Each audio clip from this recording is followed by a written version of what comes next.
نبی علیہ الصلوۃ والسلام چې کله مدینه منورې ته لاړ کنه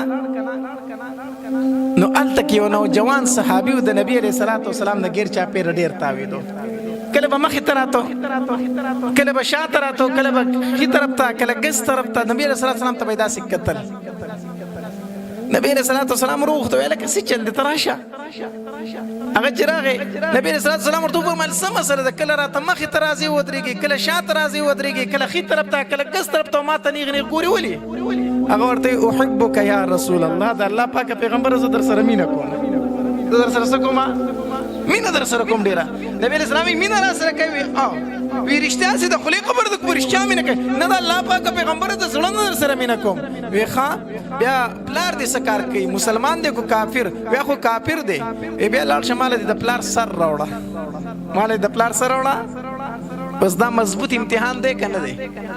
لاړ شه چې پلار دې کافر دی بیا د هغه سر ماله راوړه نوجوان صحابي توری راویستی یو کړه سې تې داسې وتمبو ټیکې له یې راپرېښوده وی د الله پاک پیغمبر دومره مهلت راکړه چې صرف هغه ته ورسم صرف هغه ته ورسم اوس به ستا په خپو کې سر پروت وي منډه یې کړه چې منډه کړه نبي علیه الصلاة والسلام ورته اواز کوي لکه دې خوا راشه راشه دې خوا چې راغې موږ په چا پلارانو نه وجنو موږ په چا پلاران نه وجنو خو تا وی زه در سره مینه کوم نه ما چې رښتینې مینه کوي کاسې د خولې مینه ده بیا دغه نوجوان صحابي د نبی علیه الصلاة والسلام مجلس ته ډېر زیات راتو د نبی علیه السلام خدمت پی کوو څه ورځې تېرې شوې نبی علیه السلام دې ونه لیدو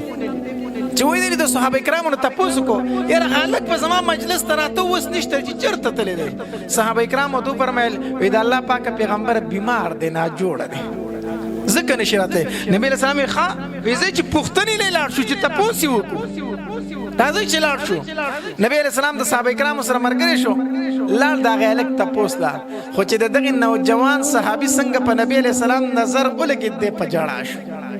دې په جړا شو نو نبی علیه الصلاة والسلام ورله تسلي ورکړه بچیه جاړه ما الله به دې جوړ کړي ستا نه ډېر بیماران دي الله هغه جوړ کړي تا به م الله ښه کړي څه یې ونه ورکړه تسلي نو چې کله بیمار لاړ شي نو لومبې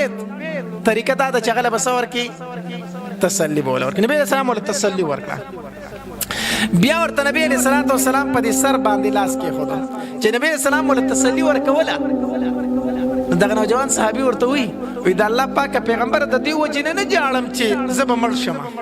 د مرګ نه نه یېرېږم د الله پاکه پیغمبر د دې وجې نه نه جاړم ولې جاړې وی د دې وجې نه جاړم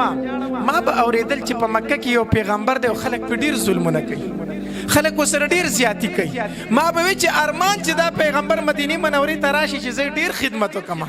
د الله پاکه پیغمبره ته مدینې منورې ته رالې خو معلومېږي داسې چې زه دې جدا کېږم زه درنه جدا کېږم ما ستا خدمت ونه کو زه مرم زه په ځان پوهېږم نو دا جاړم په دې باندې چې زما کوم ارمان هغه پوره نه شو ما ستا خدمت ونه کو نبي علیه الصلاة والسلام ورله تسلي ورکړه بیا ورته په دې سر لاس کېښودو او بیا ورته دعا وکړه الله ته ورته شفا نصیب کړه خو نبي علیه الصلاة والسلام چې څنګه د نوجوان صحابي د خوا نه رووت که نه نو چې کوم رشته دار یو هغې ته ووي معلومېږي داسې چې د هلک وفات کېږي داسې معلومېږي خو که وایي دې وفات شو ما به خبروئ زه به یې جنازې له راځم بهرحال وخت تیر شو نبی اسلام بیا تپوس وکړي هغه نوجوان هلک چې و د هغه څه وشو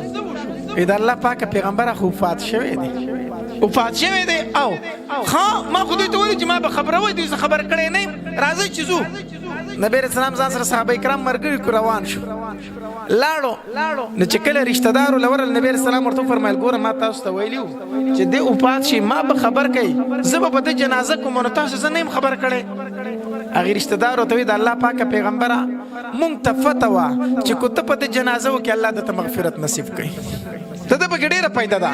خو د الله پاکه پیغمبر مونږ ته ځکه خبر نه کړي چې په دې لاره باندې د یهودو کورونه دي نو مونږ وی چې ته جنازې له راځې هسې نه چې تا ته یهودیان تکلیف در ورسوي نو مونږ وی په جنازه کې زمونږ د دې ملګري پیدا ده زمونږ د دې رشته دار پیدا ده خو په نه راتلو کې ستا پیدا ده نه ځکه مونږ تا ته ونه وي نبی علیه السلام ښه صحابه کرامو ته وفرمیل وی راځئ چې ځو چې لاړ شو نبی علیه السلام د دې نوجوان صحابي په قبر ودرېدو صحابه کرامو ته وی دعا وکړئ نو چې نبی علیه السلام لاس مبارک اوچت کړو نو څه ډېره عجیبه دعا یې وکړه وی الله د دې نوجوان هلک سره د قیامت په ورځ داسې میلاو شه چې دې تا ته خاندي او ته ده ته خاندي چې دې تا ته خاندي خاندي تاسو نه تاسو کومه چې زه تا ته خاندم او ته ما ته خاندې خو مطلب دا چې دیو بل رضا یو کنه الله چې دې ستانه رضا یو ته ته رضا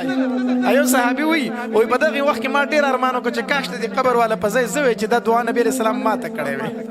دې په ځای زوي اوس دې نوجوان صحابي څخه خبره کړې وا احبک یا الله پاک پیغمبر ستا سره مینا کو یو خدای نبی رسول الله سره پیدا کړي مینا دا واقع په بل خبره پورې راځي شماته د بیمار پرسې طریقہ